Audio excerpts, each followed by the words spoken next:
Entre hoy, 25 de julio, y el 27, Trump va a estar hablando en la conferencia de Bitcoin realizada en Nashville, lo cual es muy importante por las expectativas que tiene. Aparentemente lo que podría llegar a anunciar, es histórico, es la reserva estratégica de Bitcoin en caso de que él sea electo. Básicamente lo que nos está diciendo es que Estados Unidos como país va a tener reservas en Bitcoin.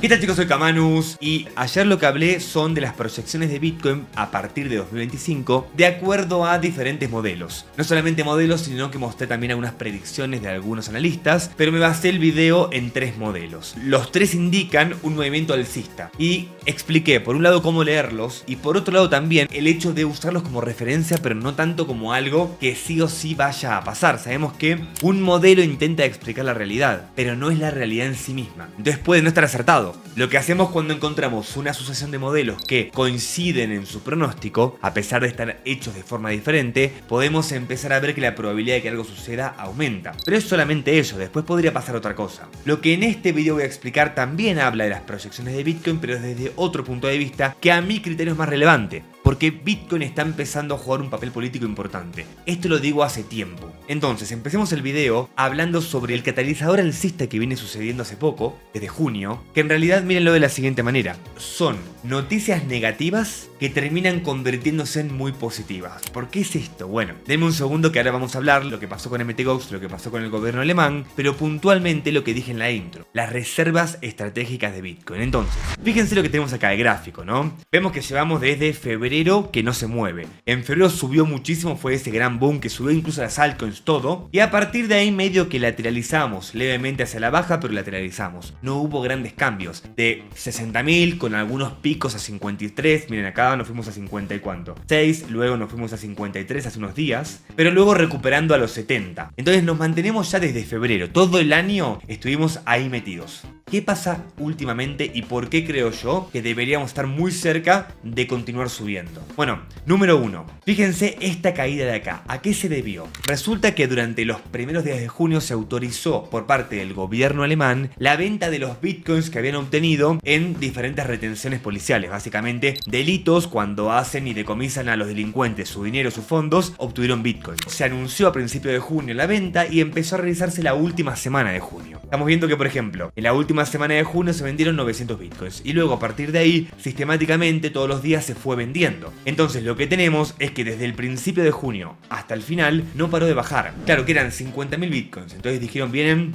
3.000 millones de dólares de venta. Era una noticia mala, pero esto ya lo hablamos en el pasado y las noticias malas, cuando no es algo estructural, cuando es algo puntual, en el momento que la noticia mala terminó, se convierte en buena, porque automáticamente ese factor negativo que te impulsaba hacia abajo, el miedo a la venta, no está más, subís. ¿Saben cuándo se terminó eso? Se terminó exactamente el 12 de julio. El 12 de julio fue la fecha clave donde Alemania terminó de vender el último Bitcoin. Lo que nos encontramos es que el 12 de julio comenzó el rally alcista que tuvimos hace pocos días, porque ahora estamos a 25 de julio. Hasta ayer, 24. ¿Qué pasó ayer? Volvió a corregir, volvimos a bajar un poco. ¿Qué es lo que viene sucediendo en este momento? Resulta que hace muchos años, antes de Binance, había un exchange llamado MTGOX. No voy a contar toda la historia porque tengo un video dedicado, se los dejo en la descripción, donde cuento de principio a fin qué pasó con MTGOX. El punto es que quedaron 143.000 bitcoins a repartir, que tienen que volverle a la gente, que tienen que volver a los usuarios que hace años fueron damnificados. Esos bitcoins, al igual que pasó con Alemania, son presión de venta. Es nuevo bitcoin que no estaba en el mercado que vuelve. El usuario aparentemente lo podría vender. Es lo que está pasando ahora, ya se empezó a distribuir. Por ejemplo, Kraken ya completó su distribución. Kraken, para el que no sabe, es un exchange de criptomonedas. Lo que pasa es que por ahí mi público no lo consume mucho porque es muy usado en Estados Unidos, pero es un exchange. Si no lo conocen, es de los más importantes.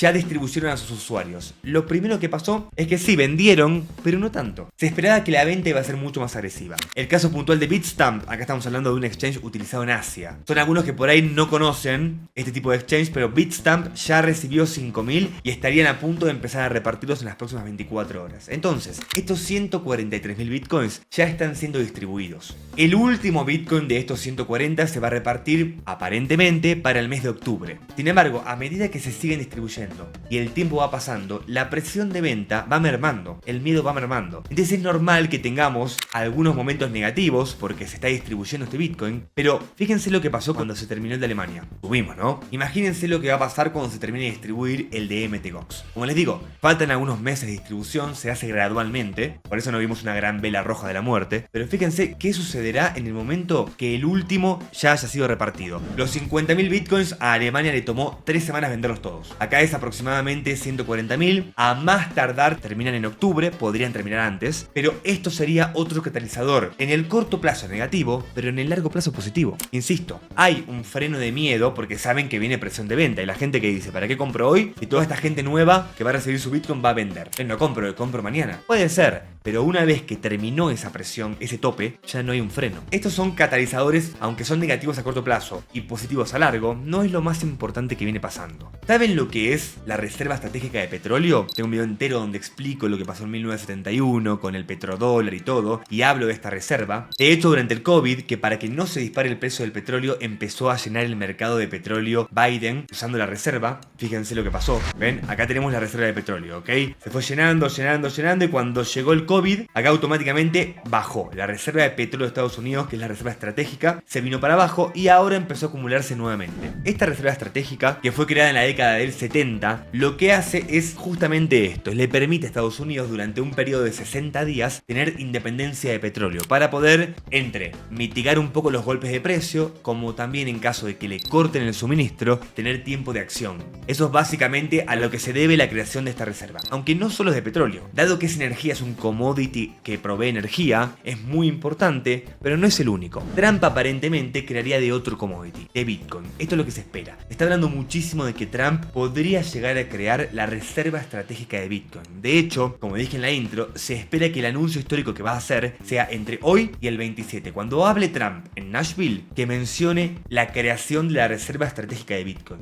Y tiene sentido, porque así como el petróleo se utiliza como reserva estratégica o como necesidad en caso de tener carencia energética para poder solventarlo en el periodo de tiempo que dura, te resuelve el problema energético, más un país como Estados Unidos que es el principal consumidor de energía a nivel mundial, es verdad. Hoy Estados Unidos tiene un problema importante. ¿Y el problema cuál es? La deuda. El gran problema que tiene Estados Unidos es la deuda. Es una deuda impagable, una deuda que Estados Unidos no puede solventar. 35 trillones. Y el déficit que tiene está actualmente alrededor de los 2 trillones. O sea, cada año esta deuda no para de crecer. No se pueden pagar los intereses, no se puede pagar la deuda capital tampoco. Entonces lo que hacen es seguir emitiendo. Se salió de control. El tema es que se está asumiendo el hecho, la famosa frase de que los países sí pueden vivir con déficit fiscal, es algo que ya se sabe que no, que es una mentira. La mayoría de los países se encuentran exactamente igual, todos rotos. La caída del dólar podría implicar la caída de un montón de países, porque la mayoría de los bancos centrales hoy, el respaldo que tienen es levemente en oro, pero mayoritariamente en dólar. Entonces, si a vos se te cae el dólar, se te cae también la reserva de tu propia moneda. Terminás teniendo un gran reset mundial. La gran crisis global, lo que pasó en 1929 en Estados Unidos, pero globalizado. Imagínense el problema. ¿Cómo te salvás de esto? Teniendo activos duros. Activos duros que no sufren estos procesos devaluatorios o inflacionarios. Bitcoin es uno de ellos. Es por este motivo que tiene sentido crear la reserva de Bitcoin. Tiene sentido crear la reserva de oro, la de petróleo. Son commodities que te sirve holdearlos, te sirve tenerlos. Más todavía cuando se podría crear esta reserva sin necesidad incluso de comprar. Hoy en día Estados Unidos tiene 212.000 Bitcoins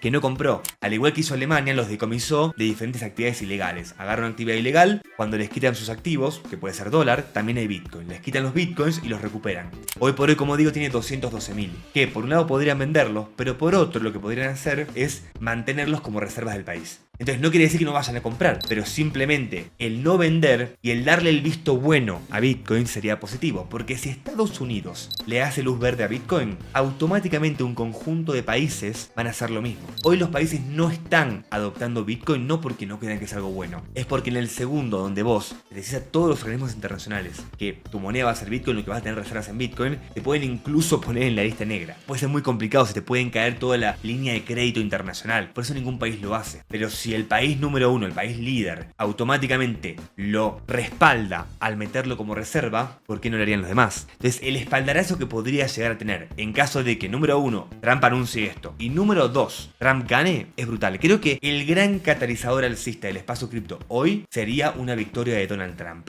Esto fue todo, espero que les haya gustado, les mando un saludo. Chau, chau.